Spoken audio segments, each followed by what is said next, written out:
Hello, I'm mildly famous celebrity Jeff Clitoris, and you may know me from TV's What's That in the Bath, Angela, or 101 Things to Do with Dead Cat Meat, and I'm here to introduce you to a revolutionary new way to wash your private areas.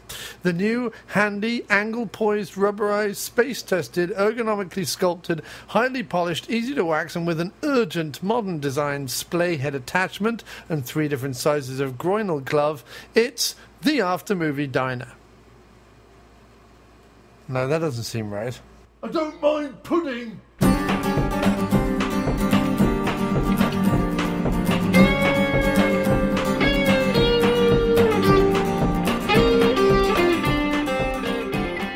So hello and welcome to the After-Movie Diner. And here we are in Paul's Burger Joint, down on St Mark's Place and 2nd Avenue. Which he was so excited about coming to. He sang you made up a little song. I did make specifically about coming to this burger joint. Well, no, just about the times that we're having and how bitching they are. No, that was on the way here. I mean, before we even went to the movie, you made up a little song about coming to Paul's Burger Joint. Did I? Yeah, you were that happy about it. I was that happy. There was a dance involved as well. That's because they are the greatest burgers in the land. So you say?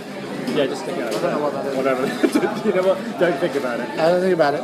But they are the greatest burgers in the world, and I will be having the bacon cheeseburger tonight.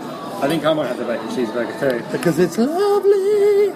And, what about milkshakes? They do milkshakes, they also do Coke floats, they do all sorts of stuff. I might get an egg cream. What's an egg cream again? No idea. It's one of those American things I never bothered to look up. I think they're quite fun. Oh! The first time we've eaten in Paul's Burgers and done a diner episode. Right. Sorry if it's a bit noisy, but that's the way it is. We are going to invest in better audio equipment eventually, but some of you bastards need to patronise the diner. So go over to www.patreon.com, which is patreon.com/aftermovie diner, and sponsor the show. If you do that, then I'll be able to invest in some better audio equipment. The After-Movie Diner would like to make clear that people who already donate to Patreon are not bastards. Only freeloading people are bastards. Yeah. Right? But we still love you all. Oh, yeah. Hi, how are you? I'm doing good. How you doing? Good, thanks for this. 2 bacon cheeseburgers, please. Good luck. Yes, please. Not for me. Just a burger. How do you want your burgers cooked? I'll have mine medium. I'll have mine well done. Just want onion or mayo? No mayo for me, but onion and cooked, please. I'll have mayo, but no onion. Drink? Just water for me, please. Yeah, I think I'll just stick with the water too. The only thing you guys agree on. Can I get a side of brown gravy as well, please? Thanks very much. Thank you. Alrighty then, so that's the burgers ordered, and what was the movie that we went to see tonight? Tonight we went to see Cop Car. Yeah, the Kevin Bacon produced and starring Cop Car, written and directed by John Watts. And it was co-written by someone else. him, and Christopher somebody. Yeah. Not sure who. And I think you could. This is probably another one where you could tackle the plot because. Let's start off. Let's start off because we haven't talked about. Oh yeah. So yes. Should you go see it? Should you go and see this? Yes. Yes. Yes. Yes. Yes. Yes. Yes. Yes. So much yes. Yes. Yes. You should go see it. Yes. Unequivocally. Yes. Definitely. Even though we're doing ourselves out of the rest of the podcast here, you should definitely go and see this movie. Go see Cop Car. Easily. Maybe not like the most fun, but hands down the best film we've seen in the diner. No, Trouble in Mind. No, Trouble in Mind beat No, that. I don't know. I think I might prefer this to Trouble in Mind, only because Trouble in Mind I can imagine myself aged like 15 or 16, like totally and completely falling in love with it. Right. You know, and I did really, really enjoy it a lot. But this, I thought, was a better film. And I was engaged all the way through. Like, it didn't lose me for a minute, you know? You reckon? Yeah. All right. And I think... Yeah. I think this is the best one we've seen. It took the most fun one we've ever seen. I would also like to say, I think Bagman was better and Trouble in Mind was better, but this one's in the top 5, definitely. All right, fair enough. And because I really liked Bagman, I loved Bagman. I loved Trouble in Mind, but this was just This was not like our usual kind of fare, because I feel like this was just a really, really good film. This was like one of those movies that we also used to watch when we were 13, 14. Those kind of like strange American indie films that seemed from like another world, that were very quiet and like Perfect World. Right. You know what I mean? But it's kind that of kind of thing. This is kind of like the Coen brothers made Stand By Me, kind of. Yeah, kind of, except it didn't have that. It was so small. It could have been, I thought, like about 3/4 of the way through, it could almost have been a play. Right. You know what I mean? It was so, even though it was like in lots and lots of different locations. Yeah. You could have maybe done it. Shall I do the plot thing? So anyway, yes, you should definitely go see it. And what else was I going to say about that? I was going to say something else about that. Oh yeah, and this breaks your rule. It does. It completely smashes the rule. Because all the trailers before the movie were terrible. Were shocking. Terrible trailers. Shocking I was really nervous. Do you know there was a shitty, from the makers of Paranormal Activity and Insidious, horror movie, which is just like, oh, stop it now. This time the guy's wearing a different mask. Yeah. This time the children are involved. Spooky. We found some footage. Oh no! Yeah, we found What's the footage? What's the footage we found? It's very sinister. When are they going to make a horror film called "What is this footage we found"? Yeah, what is this footage? And then there was the Naomi Watts. I'm raising a transgender kid. Yeah. Which look, fine. It's fine. I just don't want to see the movie. Fine. I have no idea. I get it. Yeah. I get it. I got everything I needed about that movie from the trailer. Yeah. And again, look, live and let live. Yeah, the world's a wonderful and diverse But yeah, exactly. place. I get what I need from that film from someone telling me in one sentence what the film's about. Yeah. It's about the struggle to win acceptance as a transgender person in the modern world. Oh, well, good luck to them. The end. With Susan Sarandon. With Susan Sarandon. Being, what's the... Being like a jolly grandmother, misunderstanding shit. The word, it begins with R. Being... No idea. Oh, I don't know. It'll come to me. Ribald? There's like they're like rascally. I don't know. I can't think. Anyway, it doesn't really matter. Well, she just kept going, can't you be a lesbian? But that was the whole joke. The guy from the OC won't sign the papers. Yeah. Anyway, then there was the Michael Shannon, I'm taking you home, now you take other Which I people's think might be quite good, but you'll never, ever get me to watch it. No, Andrew Garfield and Michael Shannon going around people's houses. I like Shannon. I don't even mind Garfield. Yeah, but like And again... like kind of but it could be kind of an interesting twisty turny. Everything you need to know is from the trailer, because he did the whole speech about, like, in America we only back the winners and all this sort of stuff. Yeah, no, I know, but actually when I was thinking about that one It wasn't a bad Michael Shannon. No, it's pretty good. Michael Shannon's guy. As Michael Shannon's impressions go, by crazy Englishmen with large noses, sat in diners. If you'd asked the listeners of the diner to rate your Michael Shannon impersonation, even though they've never heard it, they would at best give it a 2. Do you know what I mean? And I think that one reached the heights of a 4. A 4, a 4 and a half, maybe. 4.5, yeah. Anyway. But I did think... But what I did think about the trailer for this, I didn't think I got anything from it, because I thought, well, presumably Andrew Garfield has to get out of this predicament that he's in, and I'd quite like to see how that would work, because he obviously goes deep down. Yeah. That might be kind of fun. If it was on like AMC or something, and I don't know, I was in hospital and I can change the channel, I'd probably watch it. So what you're saying is, if you were paralysed and possibly doped up on lots of painkillers, and you physically... If I couldn't move and there was no remote control, I'd probably watch it. I think and enjoy it. I'm just saying, it's like one of those films that now there's Netflix. You go, oh yeah, it's that worthy drama that's going to really depress me.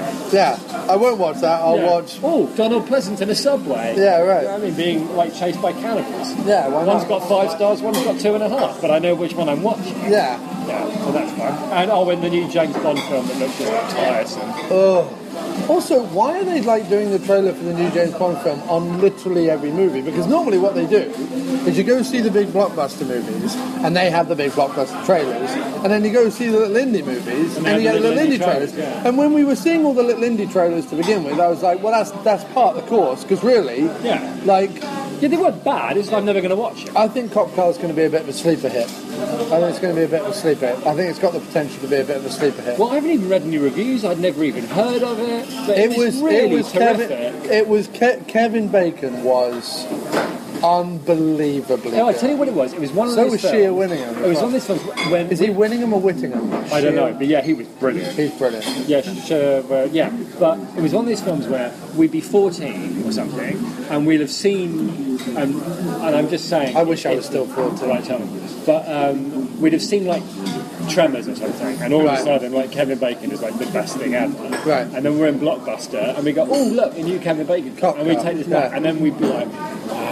You know, and it would be that kind of movie. Yeah. So, okay, you can do the plot. I'll do the plot. Okay, so the plot is... Right. Two kids running away from home. Semi-seriously, I think. Yeah, we don't really find out why they're running, but there is mention of like a stepdad. There's a mention of a stepdad, and that's kind of in there, but they also seem very upset when like the families get threatened later on. So you feel like they didn't really care, they wouldn't get upset, they wouldn't be scared. Right. Because he doesn't threaten them, he specifically threatens what they've left behind. Yeah. I think is an interesting way of saying, well, they were never really serious. Right. They just walk and walk and walk. And also saying that the guy has this limit where he's like, well, I'll kill animals and I'll kill old people, but I'm not going to kill kids. One of the reasons why it would be so affecting if we saw it when we were younger, and it's still affecting now, is it was one of those American films that's set, in this case in Colorado, and you just get the epic scale of the nothingness. Right, being able to walk all and day and not come across anybody. To be fair, and to really lose yourself. This looked like, if it was shot in Colorado, it looks like eastern Colorado. It looks like past the Rockies as you're just about to go into Nebraska. That's where it looks kind of, it's like there's tumbleweed and... Because western Colorado is, obviously you've got the Rockies, very mountainous, and it's also very lush, because like it's lower down, but like the high plains off eastern Colorado, that's what this looked like. You know what? That should put the critics of our geography, a lack of geography on the After Movie Diner, right, in I their tell you what, place. yeah, it was. Because I tell you what, I read an iTunes review of the After Movie Diner. And Not enough geography. Not enough specific knowledge. But what about the topography? And what type of trees were there? Was there tumbleweed? We don't even know. He's just not mentioning shrubs enough. If only he was mentioning shrubs. Why is this not after the garden centre? After movie garden centre? Not enough shrubbery diner, more like. Not enough food-based knowledge. So, anyway, we both went on. So two kids running away. Right. They walk all day. Yeah. And through nowhere, just through and like plains, but also kind of like occasional like woody bits. Anyway, they come across a cop car. Seemingly, they don't know to start with, like what it's doing there. Right. And after a while, they realise it's been abandoned. Oh, magic! Oh, that's great. Thank you. You're welcome. Thank you. Oh, fantastic. Look at that. And the Beatles as well. Thank you very much. Thank you. Thank you. And the what, Chief? And the Beatles, while my guitar gently weeps. Oh, nice. Wow, look at this. This is brilliant.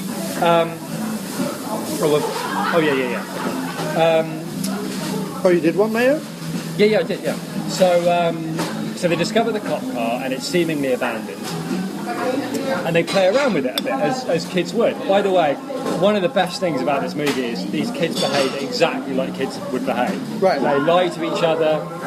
They have absolutely no idea how anything works. They taunt each other, they dare each other. It's just everything about it is believable. I almost shoved a straw up my nose. I have to explain very quickly. I'm using a see-through cup with water in it, and there's a see-through straw, so it's all very see-through, and I forgot there was a straw in my cup, and I went to drink from the cup rather than from the straw, and the straw almost went up my nose. That'll teach critics of the straw talk. I have to say, this diner was a vast improvement. Were they drinking through straws? Will we ever find out? Will we ever know? But yeah, no, so what's really nice is when they find the cop car, there's that thing where, like, they think that maybe they're being watched, right? They're like, oh my god, they're onto us already. So then they, like, duck down, but in a way that they would still be really visible. Then they, like, scurry up to the edge to take a look. then they throw a rock on it, and then they're like, "Oh shit, my fingerprints are on the rock." And Yeah, it's which was great. That was You've really got to go great. down and get it. I'm not going to go down and get it. And then they're daring each other to touch the car, so they both like run. And I was really, there was part of me that was like, if this wasn't so charming, it would be slow. Yeah. But because it's so charming, and because you can totally regress and put yourself in their place, it's charming rather than being slow. Because you see the whole thing. You see them both run down and touch the car. Then you see them kind of run back awkwardly. Then they kind of realise no one's in there, so then they kind of slowly go down to the car. And it's this lovely, lovely, lovely, lovely build-up. Anyway, No, you're absolutely right. And then inside the car, this burger is amazing. Inside the car, that progresses too. They go further and further. You know, they act out. You know, driving a car, making a silly sound. And then during one of their like pretend games, the keys fall out from behind the visor. So they put the keys in, and again it progresses, and then they're driving across a field, having a whale of a time in this cop car. Just kind of doing donuts. Because the sirens are going, but again, there's no one around. There's this total freedom from everything. Right. There's nothing around. Right. Cut to These burgers are the best burgers in town. they really are. So cut to Kevin Bacon drives the car into the cop car into the clearing, and you're thinking, oh, he's back for his cop car. And then he parks the car, gets out, and comes around and puts a beer bottle on the car, and you're like, oh, we've gone back. We've gone back. So we've cut back. Oh yes, because when they find the car, there's a beer bottle. There's a beer bottle on the right. But it was so economically done. It was Everything about it was so.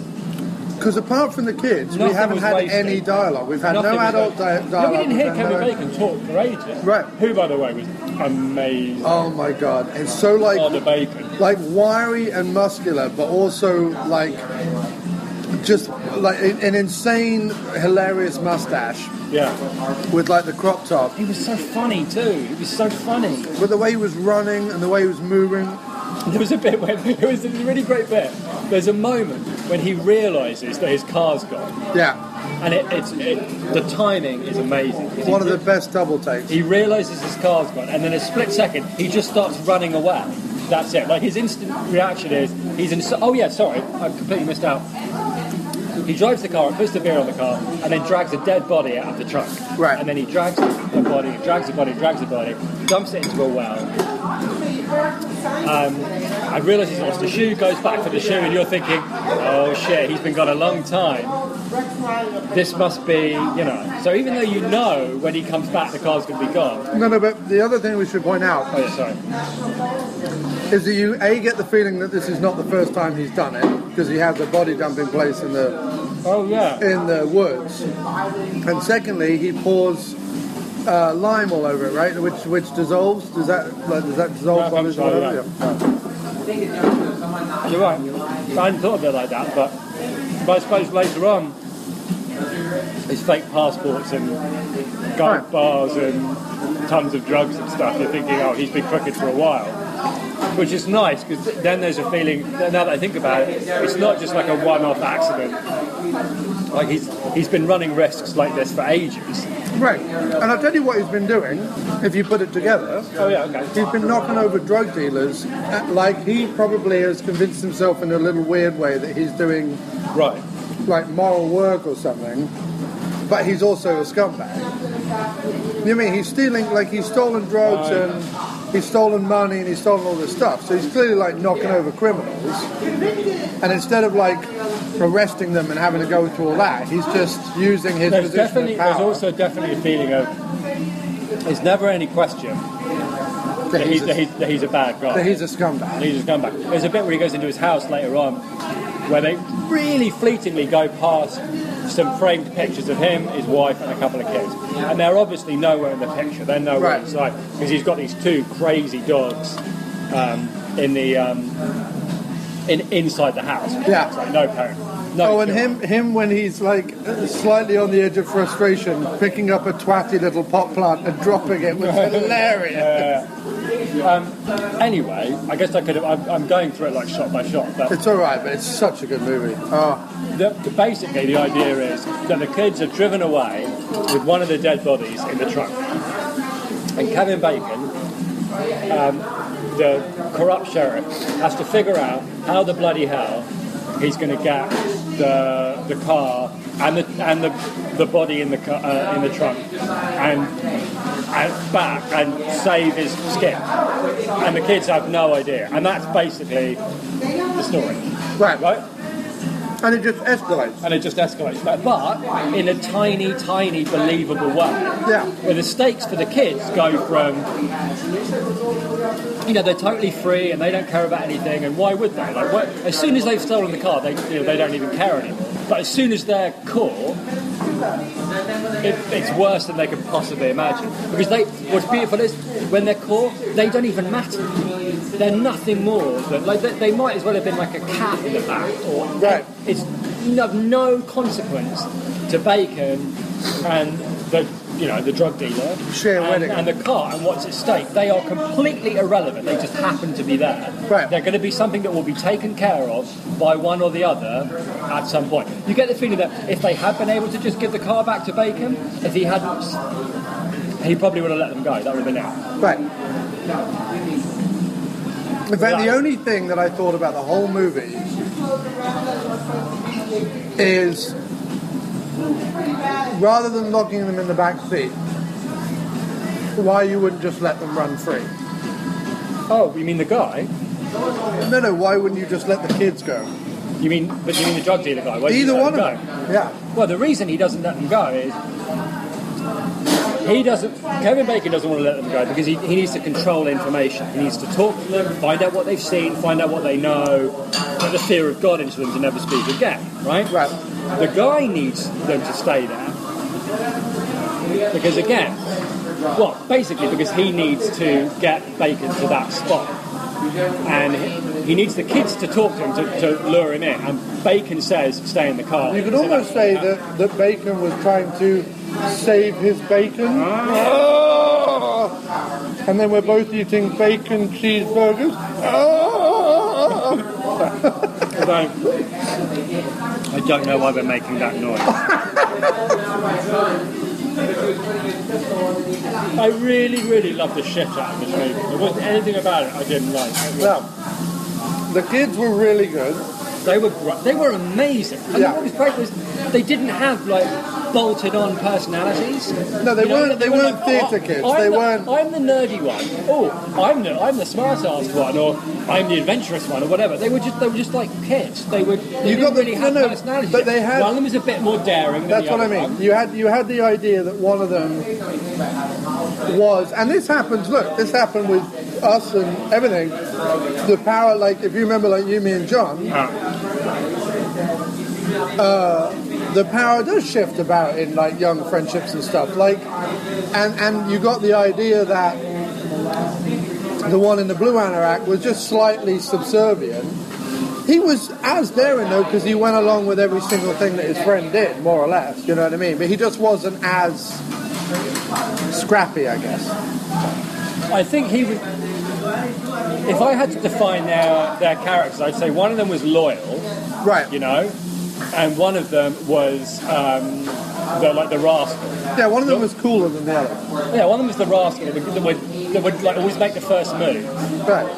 But the other one was the one that remembered to bring a Slim Jim with him. And, knew about pickpockets. But that was it. But there was a bit where the daring one was scared and didn't know what to do, and the other one had an idea and was a bit more calm. And there were beginnings of personalities, like kids really are, and they talk like kids talk. Yeah. And they every action they took was totally believable. Yeah. You got a feeling like these kids were either ones that the director knew, or that they just rocked up in Colorado or wherever they filmed it. Right. And I think maybe they filmed it in New Mexico because A, it looked a bit more like New Mexico, and secondly, I think there's some tax break you can get for filming in New Mexico. There's a whole bunch of movies filmed in New Mexico for other states. That is true, but I don't know why, under circumstances, there's no... it's not as if there's a backdrop of Rocky Mountains or anything. It could have been filmed anywhere in Middle America. So I feel like wherever you're going to set the movie, particularly low budget movie, you just like set it wherever it's going to be. Yeah. I mean, maybe I'm wrong. You could be right. No, I'm just saying, I think that they rocked up in the town and they probably just either did auditions at the school or whatever. They just seemed like they weren't... Precocious. Yeah, they weren't theatre kids. Yeah, you're right. There was no hint of precociousness about them. They were real. Bacon was terrific. The other guy was proper black comedy brilliance. Like one moment, like just a figure of fun and like a clown, and the next a scary like blood-caked bogeyman, and I totally believed him as both people, you know. Yeah. But one of the best shots. In fact, was, you know when he was in the trunk. Yeah. When he opened up the trunk, and he's there, and he's whining and crying and pleading for his life, and his eyes are closed, and he's covered in blood. And I didn't know who he was necessarily, and he's covered in like red blood and black blood, and he's in the shadows. And then when he slightly opens his eyes, and you know it's the kids pointing guns at him. Yeah. And so you're waiting for him to see them. Like you're waiting for him to see. And when he finally opens his eyes, they're this incredibly bright, like cobalt blue. Yeah. Against this, in this like dark boot with the red streaks and the black streaks. It was just so cool. It was. And he goes from being like panicked because they're both. One's got a massive shotgun, like a police issue shotgun, and the other one's got a rifle, automatic rifle, and they're both pointing at him. And he's like, "Oh, I'm going to die," because like he realizes, wait a minute, they're just kids. That's fucking weird. But hang on a second, they've got weapons. They probably don't know what they're doing with those weapons. Like, it all goes through his head, you know. And so much of the movie is played out on just people's faces. Yeah. But there's plenty of dialogue, and the lines are really good. But so much of it is played out, and like Bacon's eyes, and like that guy's eyes, like and just their facial expressions, their double takes, and you see it all. It was None of it was phony. None of it was. No, we're not going to have dialogue here because that's reality. None of that bollocks. Right. You felt everything was there for a really, really good reason. The best bit though that Shea Whittingham did, because when they pull him out of the trunk, he's wearing like a Lebowski-esque robe, dressing gown, and boxer shorts and a t-shirt and blah, blah, blah, blah, blah, and all the rest of it. But also a pair of like big boots. Anyway, he's trying to find a good place because he's got one rifle and one shotgun in either hand. And he's locked the kids in the back of a police car, which of course you can't open from the inside. So they're watching him run about outside, trying to work out whether he's going to hide in the shrub brush or hide behind the telegraph pole, or what's he going to do. And one of the kids goes, what's he trying to do? And he goes, I think he's trying to hide. He's really bad at hiding. And then it plays out. And then while he's running around still trying to hide, the other one goes, why does he need both the guns? And the other guy goes, he's a gun hog. It was so funny. Like that sequence was so good. And the end, with him driving the cop car with the kid in the back, was like my heart was in my mouth. Yeah, completely. Time. And in the dark too, not knowing how to turn the lights on was such a cool idea. It was so good. I enjoyed it start to finish. It was one of those films where I knew I was going to like it from the titles, because there's one of those title sequences that was Kevin Bacon, other actor, and other actor, written by these guys, directed by this bloke, cop car, and then it was the film. Yeah. And the way the every title came up, it was just like cool kind of sleazy, almost like jazz, kind of, you know what I mean? Jazz, bluesy. Well, like, it was the lights from the end. Oh, was it? That's what it was. The shimmering on the letters was the lights at the end, because the very last shot is of the siren lights, the police lights, the blue and reds going on the road, flickering up like that, and that's that's what was what made the red and pinky, purpley letters. Well, I'm gonna have to watch it again at some point, clearly. Yeah, because I missed quite a lot. I would say that if I was, although I did, of course I did. I did pick up that Stranded and the Colony double Blu-ray for $5. Oh my god, I can't believe it. Because I was like, it was a fiver. I was But just it's on Netflix. I know, but I was just a little bit sentimental because we did them on the diner, Yeah, and it was fair some enough, of the fair earlier ones that we had done and whatever. And I just kind of wanted. I just looked at it and I went, I should own that. If anyone should own that, I should own it. So anyway. But of all the other movies that we've done, the two that I would own in a heartbeat would be the Bagman and this. Yeah, agreed. I would want to watch this again. And do you know when I would show it to... I wouldn't necessarily sit and watch it very often, but when people came round, I'd go, you have to watch this. Yeah, okay. For either movie. Yeah, and I wouldn't mind watching it again. It was very similar to Trouble in Mind, because it really did make me feel like a teenager again. Right. It reminded me of those movies, those indie films that seemed to be everywhere when we were teenagers. And I'm assuming they're probably everywhere now, because I guess there's like at the time it seems like whatever you're watching is current to you, but actually you're picking from like a 15, 20 year, Right. you know. But all those, like Red Rock West or U-Town or something like that, but those weird little American indie films that are exciting but funny and with like comic characters that are also kind of scary and a bit ghoulish when they need to be, and in the centre of it is I don't know, people trying to figure out what to do amongst vast landscapes, right? You know, and none of them, no one's anywhere, no one's rich or famous or anything. They're just trying to get by, and I think, those kind of movies, and it reminded me of that. And I think why that people compare this a little to the Coen Brothers is that since then, it's probably the best juggling of light and dark moments that I've seen. Because in the last bit, when they're trapped in the back of the police car and it's all going down, it goes from funny to bleak to funny to bleak to funny to like really bleak to tense to tense to tense to funny again to like, even in the very last bits, there was bits that Kevin Bacon was doing where you were like, that's kind of funny, but it's also really dark. Yeah. So it was just... I think they handled it a lot better. Like, don't get me wrong, I love what the Coen Brothers do, but it is, even at its best, just a little cartoony. You know, just a little bit. Not completely. But this, I didn't feel that at all. There was nothing cartoony about it. No, except maybe his running at the beginning. That was so... But what I liked about that was that his reaction to the car being gone just to run. Like, he didn't have any plan, just run. And then he stopped and put his hands on his knees and like wheezed, because you realised that he'd hiked back, you know, all the way. He was knackered. He'd like taken the dead body all the way there, gone searching for the chute, then hiked all the way back, and then very quickly run and knackered himself out. And that was cool. And it was funny. Him running was funny, but he wasn't running in a comic way. It was just, I don't know. It's because he looked ludicrous. Yeah, he was like really wiry, but also really muscular. Yeah. With this ridiculous mustache, and just in like a vest and cop pants. He was terrific. He was so magnetic. I've always liked Bacon.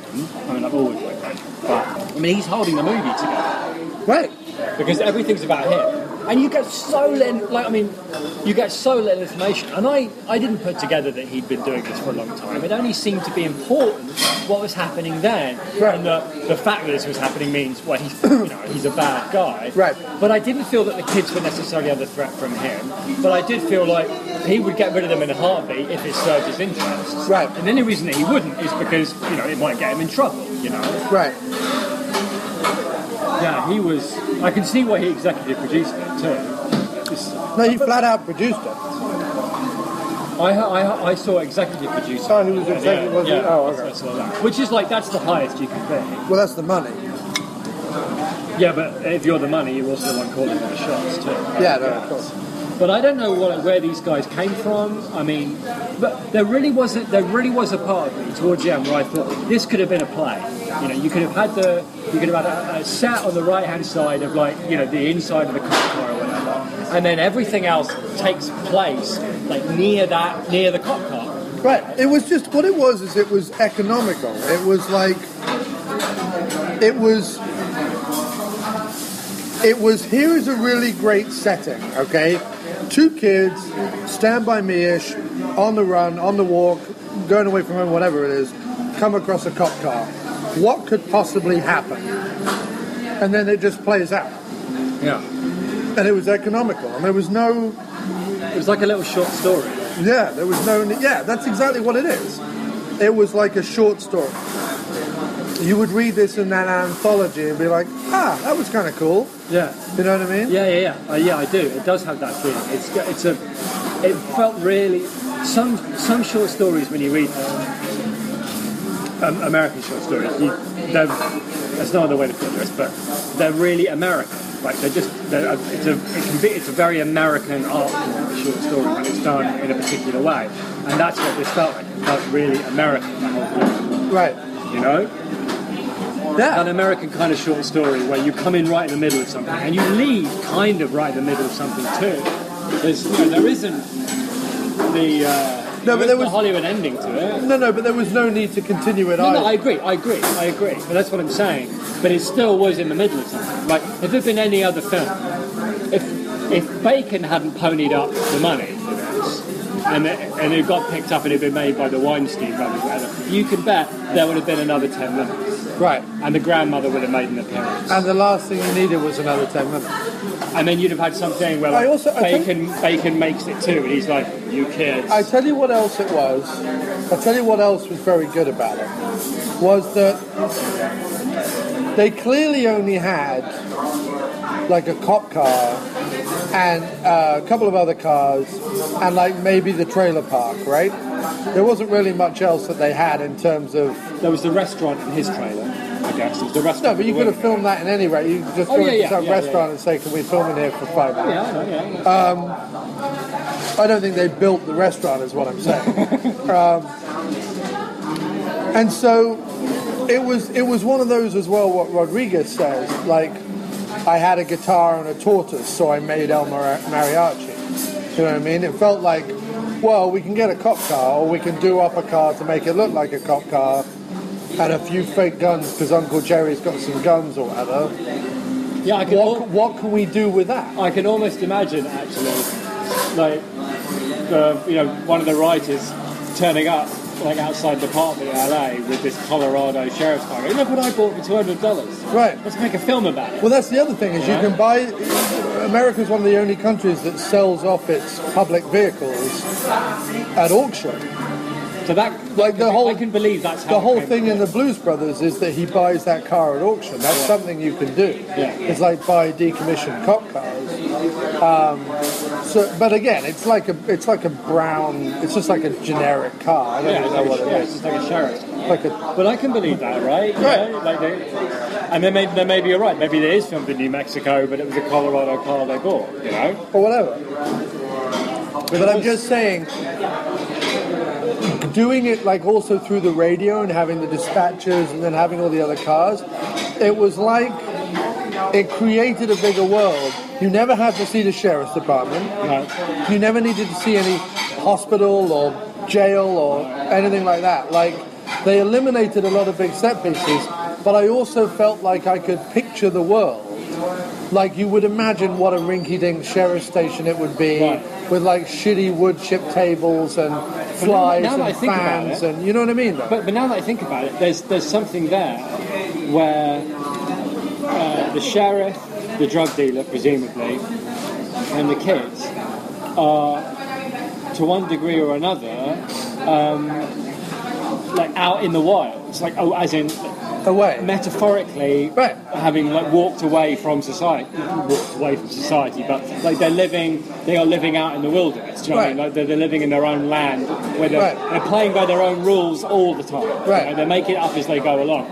The kids, all of them, there's a certain kind of like frontier thing where it's whatever they need to do to survive, like that kind of thing to it. And you're right, so there isn't anything of the world except the bits where Kevin Bacon goes back to it, because he's the only one. Right. Like, the kids at the beginning of the movie are voluntarily walking away from the world, from the world, from their town, from their families, from everything. The drug dealer is already there. He lives out there in that place, and Kevin Bacon zips between the two, just like he does as sheriff and presumably, like, essentially criminal overlord. You know what I mean? And that, to some extent, is what's going on in that wilderness. And I think if it had been mountainy or snowy or anything, that would have ruined it.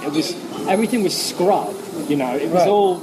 You know, no one in a voyage. You know, in a push out west Yeah. would have gone. Yep, let's put down roots here in this fucking scrub land. And I think that people who are listening to this specifically for the topography, I think we are really getting to something here with No, I the think metaphorically- American land as a metaphor As metaphor. for. You're right, because the topography / film fans finally we're tying them together. popular diner listener Right. topics together. Somewhere there is a gentleman, probably named Jeff, sat on his chair, who's just gone yeehaw. He's just taken his pipe out of his mouth. He's just gone, no. And he's allowed himself just a little smile. No, I don't think he's not like an English It's guy. Wednesday. He can safely. Do you think it's an English guy? I was going to picture like some guy on a rocking chair somewhere in Colorado, Iowa or somewhere, right? just like rocking back Des Moines, and forth. maybe Des Moines, Iowa. And no, out in the prairies. All right, okay. And we started to mention shrubland, and His ears are got his- perked up. Think of whether we're going to sell the podcast now. Yeah, I mean, right. the keywords. Yeah. The keywords alone. The keywords will are rocket us alone. up the iTunes So if you're podcast that guy in Iowa, do me a favour and give us an iTunes review. chart. Yeah. I want to hear from you. Aftermoviediner@gmail.com. Call me at 347-669-0053. Do not be afraid, Shrubbery fan. No, You are no longer alone. I will even say the word tumbleweed. I'm putting it out there. I'm going there. There was in this movie weed of the tumble variety. I'm no tumbleweed expert, as you know, mate. No. But it seems to me this was top quality. It was top quality. Top quality. Top quality. Top quality. Top quality. Some of the best tumbleweed I've seen actually since the beginning of The Big Lebowski, which previously was probably holding the record for tumbleweed in cinema. Undoubtedly. Undoubtedly. Well, of course, you have to go way back to the Searchers. John Wayne and the Searchers to really get the kind of quality of tumbleweed we saw this evening in Cop Car. That's another nice thing, now that I think about it. The economy of the movie is reflected in the economy of the title. Because everything, ultimately, is about that cop car, for all of them. And even the drug dealer, when he gets out of the cop car, it's still all about that cop car for him, Right. because it becomes his bait to get bacon. Right. So everything, And it gives them guns. any minute in that movie, for any character, the cop car is the container, as it were, of their fate. But everything is tied to that one thing. Yeah. It's a beautiful movie. The more you think about it, the more just the smaller and more compact and more satisfying Yeah. it becomes. I didn't even realise it had a circular thing where the end of the movie is in the beginning with the titles. That's really cool. And the best thing was the flashback that you weren't aware was a flashback. Yeah, for a little while. There was no 20 minutes earlier caption. Yeah. They were just like, people will get it. Yeah, eventually they'll get it. But initially you're thinking, oh, he's going to step out of the car and he's going to be pissed that his car's gone. And then you think, hang on. Or maybe he was in cahoots with someone. Or maybe he's in cahoots, or maybe he's looking for it. Like, you didn't know. I didn't know much about it. I mean, you did tell me a little bit about it before, so I did know that Bacon was a crooked cop. Right. But there's so much you don't know. Even And Bacon playing a pig. Look at that right there. that's nice. I think we might have lost the law enforcement listeners there, though. Yeah. No, I We've don't. gained the geography fans, but Yeah. we've lost the policemen. Yeah, no, I'm not calling all police, all popo pigs, All the police. all the police, all the 5-0. All the dibbles. All the dibbles, all the All the fuzz, rozzers. all the fuzz, the bobbies. I think the Rozzers is my favourite. The Closely Rozzers. followed by the Fuzz. No. Yeah, Because I've always, at some what's point, that? wanted to go, Oh, the Fuzz. What's that from? I think it's bottom, isn't it? The Fuzz. No, I don't know. I think it might be Look out, the fuzz. I'm sure that's in Python as well. Yeah. Somewhere it's in Python. Look out, the fuzz. Yeah, but he's a bacon playing a pig. We've done it again. We've lost them. We won them back there. We want them back going With the- through with the their more epithets. friendly. Go A Squad. What? Go A Squad. Dude, you're getting mayonnaise all over your arm hair. That was an exciting bit of drama. But where's the mayonnaise going? When people... years to come when people discover this, they'll be like, look out, an action sequence. Jim Wallace gets mayonnaise in his, unattractively long arm hair. What are you throwing the attractiveness or otherwise? First of all, what's your scale here? Like, what's your judgment? Look at my pale baby's arm compared to your rough thicket. It wasn't like a diseased lizard. But you look at it, you think, I'm sure there's supposed to be more hair on that lizard. Like, that's what you'd think. That's what it is, yeah. Mine looks like a anemic salamander. Mine's lush, though. Mine's lush. Look at yours. Yours looks like Robin Williams' penis. Why would you say that? Now, every time I look at my arm, that's what I'm going to think. You've ruined my own arm. How can you do that? If you put them together, it would look like Sasquatch's buttocks. Anyway. It does look like that. It does look like that. So do we know anything about these guys who did the movie? Have they done anything before? No, shall I look it up? Yeah, why not? Oh, wow, okay. They made Clown, which did a big splash in the UK. I don't think it's been out here yet. If it has been out here yet, it didn't get a big release. Clown? It was a horror movie about a clown. Well, I think I've vaguely heard of that. Yeah. I'd like to see it. They did a TV movie called The Fuzz. Thank you very much. So it looks like, they did some short film stuff. They did some TV stuff. They did the Onion News Network, so they did some comedy stuff. Okay, so they work for IFC. They did Our Robocop remake, which I can only imagine is a short film. Or something. Oh no, it's a long film, so I don't know. It looks like that's been directed by 43 different directors, so I don't know what that is. And then they did Clown, which came out last year, and Cop Car this year. We might have to go looking for Clown. Maybe you can see... Oh wow, he's doing the untitled Spider-Man reboot. I told you Marvel were going to get hold of him. They went with Sheriff, but it could just as easily have been children. And in this case, because Spider-Man's going to be a young kid. Yeah. God, they get them all, don't they? You make when you're ready, you pay right up front, okay? Thanks so much. So in other words, you make a good film now. Yeah. Marvel will find you, find a superhero that's a bit close to the thing you did, and get you to make it. Like they did that with the woman that did Selma. Oh, she can do Black Panther. I know she turned it down, but... Really? She turned it down? She turned it down. That's odd. I think her point was, sensibly enough, I don't think I want like my second movie to be a big studio thing like this because I'm not experienced enough to take on Marvel. You know what I mean? Well, she wouldn't get the autonomy, but... Well, no, but none of them do. No, that's what I mean. She'd get a fat load of cash. And look, every single one of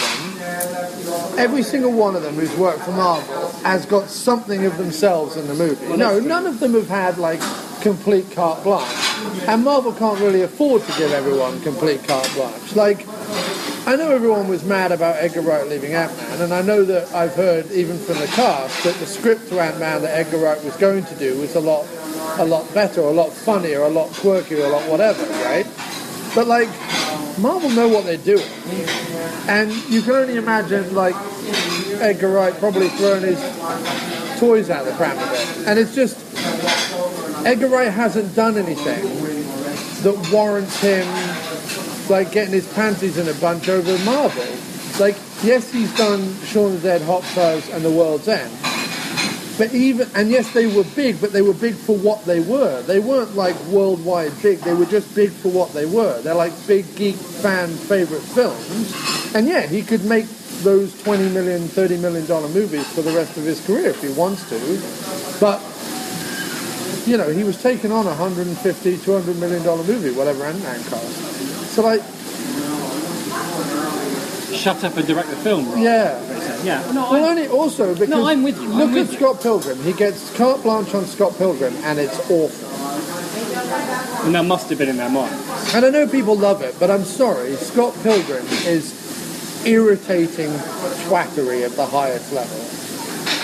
And okay, even if people like it, Edgar Wright's directing when it isn't checked, right? When there isn't a Simon Pegg, well, when there isn't that like collection of people that he normally works with. When it's unchecked, and he was like Scott Pilgrim, he was basically like the complete auteur on that, because everyone else was either kid actors or people who were just happened to be working with him because he was Edgar Wright.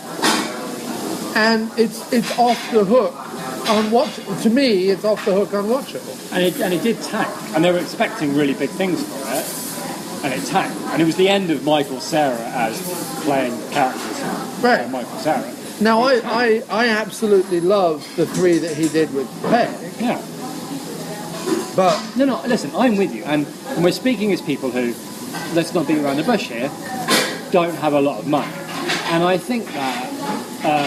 We've gotten to a point in our lives where, maybe when we were like 22 or whatever, we'd have gone, no, I'll never compromise my artistic vision. I'm going to make something great. I'm going to stand up to the big boys and I'll be so great that they'll have to say I'm great. But now we're like, well, look at the Marvel films. Anytime you like you say, that you accept that Marvel know what they're doing, you take the notes you can take, and you fight for what you can fight. I think Whedon got badly treated by them, but I think that's because everything up to the Avengers, there was a lot riding on it. But they had to take risks to get bigger, you know what I mean? Right. They knew we have to take a few risks here and give them a little bit of what they're after and stay as far away as we can. The biggest problem... Age of Ultron... The biggest problem is that Whedon came in to do Avengers, right? Had a great time, started to get invested in the properties, and Marvel was like, well, would you like to stick around and kind of like manage all these other strands that we've got going on? Like, people are going to crop up in Agent Carter, and people are going to crop up in Agents of S.H.I.E.L.D., and people are going to crop up here and there, and blah, blah, blah, blah, blah. Can you kind of like manage all that stuff for us? So like, Whedon was then horribly extended for the whole time that he was at Marvel, and then when it came to Age of Ultron, I think Feige came to him and was like, okay, in Age of Ultron you need to do A, B, C, D, E, F, and G. And while you're at it, could you juggle some poodles? Right. And I don't think it was that they didn't want to be working with Whedon anymore, because they clearly did. I think it's just Feige used Age of Ultron rather than a sequel to the first movie, because really Iron Man 3 is a sequel to the first movie. And Captain America 2 and other things. But rather a dumping ground to use a springboard for Phase 4 or whatever phase we're in now. Because I think that Age of Ultron he's like, well, it's going to be a success anyway because it's the Avengers, so everyone's going to go see it. So let's just dump all the shit we need in there and not worry about probably what Whedon was worrying about, which was all the like characters. Yeah, like, is it going to be any good or not? Right. And also the other thing they did was they told Whedon's brother to go make Agents for S.H.I.E.L.D. and they told Whedon to like do a bunch of stuff with S.H.I.E.L.D. in Avengers, and then with the second movie after the Avengers, Captain America 2, they let the directors and writers of that destroy S.H.I.E.L.D. at the end of it. And then Whedon was like, hang on a second, we just set up a TV show called Agents of S.H.I.E.L.D. So I think that kind of also pissed him off. Yeah, fair enough. So I think the lesson here is you'll do fine, director of this movie, yes, in the Marvel world. And I'd quite like to see his Spider-Man, because I think doing him as an actual teenager rather than, I know I'm 24, but shut up. Right. Really, I'm 15. Actually having him as a 15-year-old, and if there's one thing, now that I think about it, and now I need to see Clown as well. We definitely should see Clown. I would be interested to see if what he's got going on with the kids here, what we were talking about, like that they are not quite formed yet, that they are impressionable, and they are, as they're going, they are making decisions about their life and who they're going to be. Like every decision they make at this age is going to inform who they're going to become. And if you do that in the context of like a Spider-Man mythology, that could be really interesting. Instead of it being like, oh, I'm a really cool spider, but also, oh, I have to help people. It's just dull and done to death. But if it's, every decision I make now is a moral one. So do I help people, or do I do things that I think are cool and help myself? That could be an interesting way to do the. I mean, I'm to still. do the thing. After the, I don't think Spider-Man's really been done right by anyone. No, I agree. I think you were right when you said Tobey Maguire made a good Peter Parker and Andrew Garfield made a good Spider-Man. But neither of them were right altogether. And neither of the first film was pretty good, because I watched it again. Actually, it's not bad. Garfield's first one? No. Raimi's first one. Raimi's first one's fine. I didn't even mind Garfield's first one either, although I was a little sick of it. Do we really need to reboot this? Does that really need to happen? Yeah. Do we have to see like Uncle whatever his fucking name is getting killed again? Right. Yeah, I feel like all the reboots though. I think superheroes are like Mickey Mouse or like Ronald McDonald or whatever. We all know like what they stand for. Let's just fuck on and go. You need to hear like Dan Harmon had a really good rant about like things I'm not allowed to complain about because I'm rich and I'm fine. But he said superhero movies, make your thresholds early. I don't need to sit around for an hour and a half, until Captain America realises he's supposed to fight Nazis. Fuck you! I don't know what Captain America is. Just make him do Captain America thing. Yeah. That's what I'm here for. So I feel like you're very much. When I heard that, I was like, yeah, crosses in will make your thresholds earlier. For sure. I don't need to be told that Superman's home planet blew up and he learned wise old stories from his surrogate father. Fuck that Superman. But anyway, one of the reasons I think that this was an affecting movie, and maybe this is to do with like the world we live in now, where cinema going and certainly cinema going tends to be like the big, it's Jurassic World. Like, what you're going to get. Marvel, Jurassic World, Mission Impossible, whatever. Not that they're not good, because I think one thing that has happened over the last 5-10 years is they've learned how to do blockbusters that are at the very least entertaining. They're not the big empty messes that they, can sometimes be. But what's been lost are those mid-level, like, surprising pictures that you catch. And sometimes you get them on Netflix, for sure. Like, they are there, but... And that's what we're trying to do here, is we're trying to find those movies. I feel like that feeling of... There's so much stuff, right? When you're watching things through Netflix or whatever, there's so much stuff on there that if you find something that you like and you enjoy, it's like, well, that's the bare minimum. Like, there's so many movies, I'm just going to keep watching them until I find something that I like, that I'm enjoying. You know what I mean? Right. But to go to a cinema, like this, or The Bagman, or Trouble in Mind, like, you are taking a risk. You pay $15, and you don't know if you're going to like it. Right. So when you're enjoying it, you're so much more, I don't know, invested in it somehow. I think maybe that's why I've been more affected by this and Trouble in Mind than I have by other movies that I found through Netflix that maybe were great and did the job and I enjoyed. But I don't know, it just didn't seem as, it didn't impress on me as much as these films. Right. Like, I feel like there's shots in this movie and ideas in this movie that I'm going to carry around for a long, long time. You know what I mean? Yeah. I really like. Listen, man, I just want to say that was great. The cinema was really nice too. We were right at the top again, but it was a nice big screen. Seats were pretty good. They weren't great, but they were fine. They were at least reupholstered since last time I went. We're also in the Village, which we haven't been to too many times. For the diner anyway. No, which is nice. The burger was just terrific. It was a proper Red Dwarf. Like, you had to eat the burger before the bun melted. Yeah. That good. Because it's all ground beef. Yeah. Like, there's no breadcrumbs in it. I think it's all delicious ground beef. And You love the movie? I really, really, really loved it. Like, I feel more of a loyalty to this one than I did to Trouble in Mind. Trouble in Mind, I really, really liked a lot.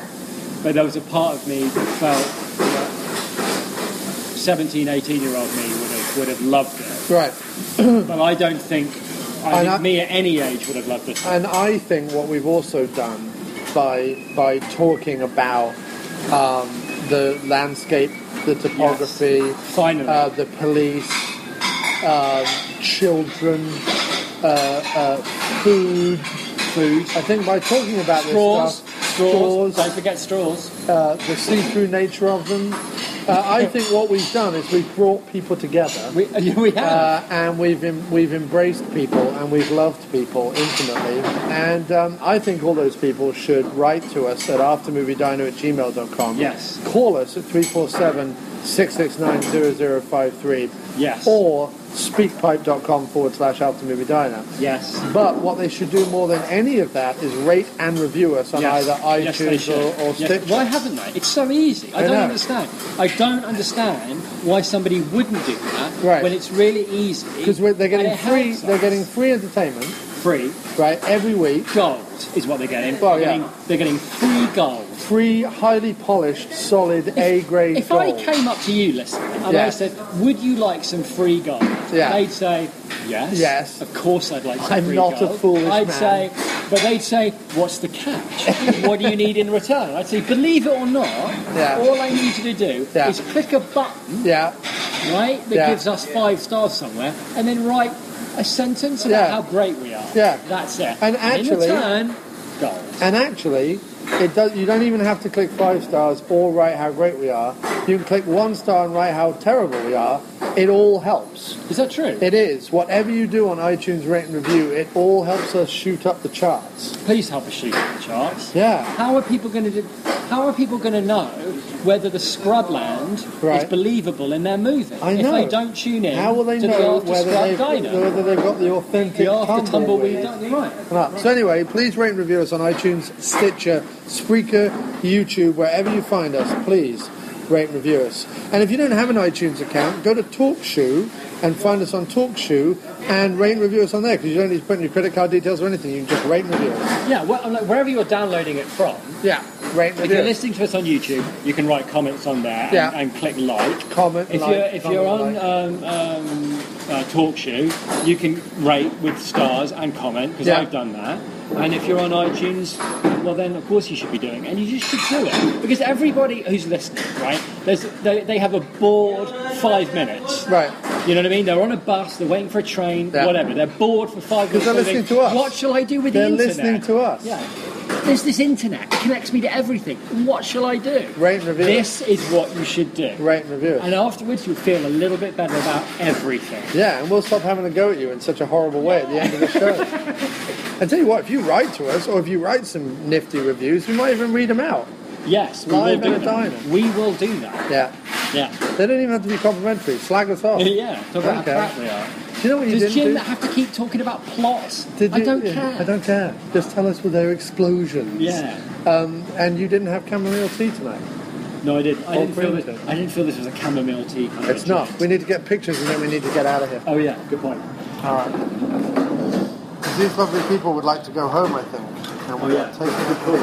All right, so that was this week's After Movie Dino, and wasn't it a fantastic episode? And I just wanted to use this opportunity to say a huge shout out and a big thank you to Ben Davies for his fantastic donation to the show this week. Thanks so much, Benj.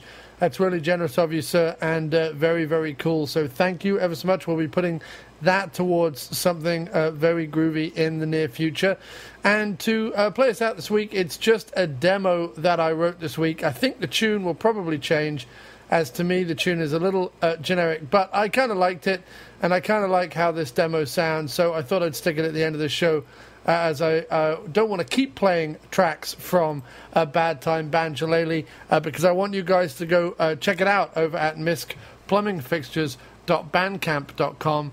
That's MISC plumbingfixtures.bandcamp.com. So I'm not going to keep playing tracks on here. Why don't you go check it out for yourself over there? That's Bad Time Banjolele. It's one of the best things I've done, I personally think. But to play us out, as I said, here is a demo that I wrote this week. So this is one of my latest songs. Thanks ever so much for listening, and have a great week.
the soul, darling.